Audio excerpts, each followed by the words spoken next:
Баршаңызға сәлем. Бүгін сіздерге көп адамның сүйікті асының бірі тефтели мен пюренің жасалу жолын көрсететін боламын. Өте оңай және дәмді болып шығады. Ең алдымен картошкаларымыздың барлығын жақсылап тазалап, кішігірім бөліктерге бөліп, салқын суға осылай салып, үстіне тұзымызды қосып, газымызға қойып қоятын боламыз. Ол қайнап, жақсылап пісуі қажет.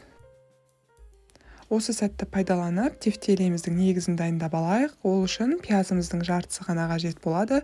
Ұсақтап турап аламыз. Содан кейін жуылған күрішімізді барлығын фаршпен бірге араластырып, татымына қарай қызыл, қара бұрышымызды және тұзымызды қосуды ұмытпаймыз.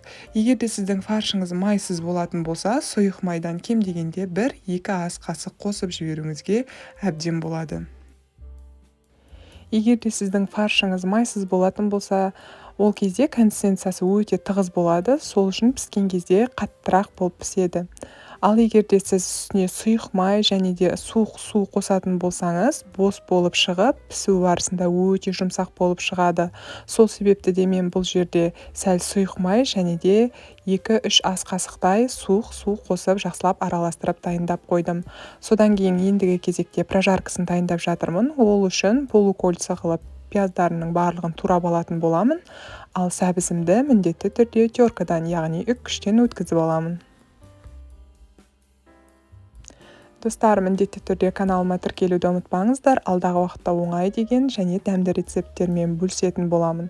Мінекей прожаркамыздың барлық затын дайындап алдық. Енді табамызға сұйық майымызды салып, үстіне пиязымызды салатын боламыз. Және жақсылап араластырамыз. Араларын сәл ашыңқыраңыз. Және де пиязыңыз жұмсара бастаған кезде теркадан өткізілген сәбізіңізді үстіне қосатын боламыз.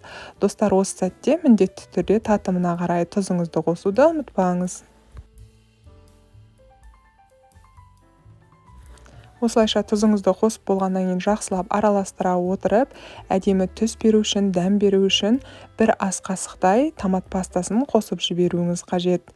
Және жақсылап араластырып, қақпағын жауып, бұқтырып қоя тұрыңыз. Сол кезде жақсылап сәбізіңіз бен пиязыңыз қуырылатын болады.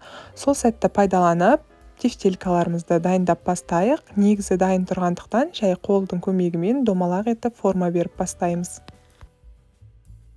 Барлық тефтелькаларыңызды орташа көлемде дөңгелек етіп, осылайша форма беріп шығатын боламыз.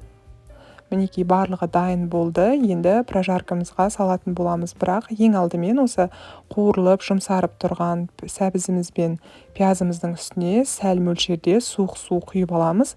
Қайнап бастаған кезде дайын тұрған тефтелькаларымызды салып бастайтын боламыз.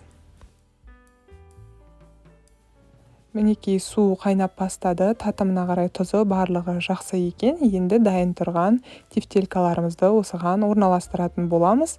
Және отты жай баяулатып, қақпағын жауып қойып қоямыз. Кем дегенде 25-30 минуттың ішінде піседі. Сол сәтте картошкаларымызда пісіп болды. Енді артық суын төгіп, татымына қарай тұз бұрышымызды салып, дәмі күшті болып шығу үшін сары майымызды және сәл ғана сүтімізді қосып, осылайша езіп шығатын боламыз. Мінекей осылайша қоймалжың болып, әдемі жұп-жұмсақ болып пюрелеріміз дайын болды.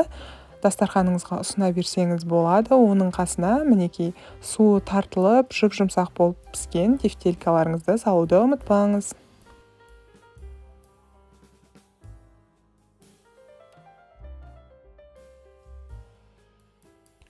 Мінекей достар, осылайша кешкі асымыз да дайын болды. Сіздер де жасап көріңіздер. Ешқандай қиындығы жоқ, өте дәмді болып шығады.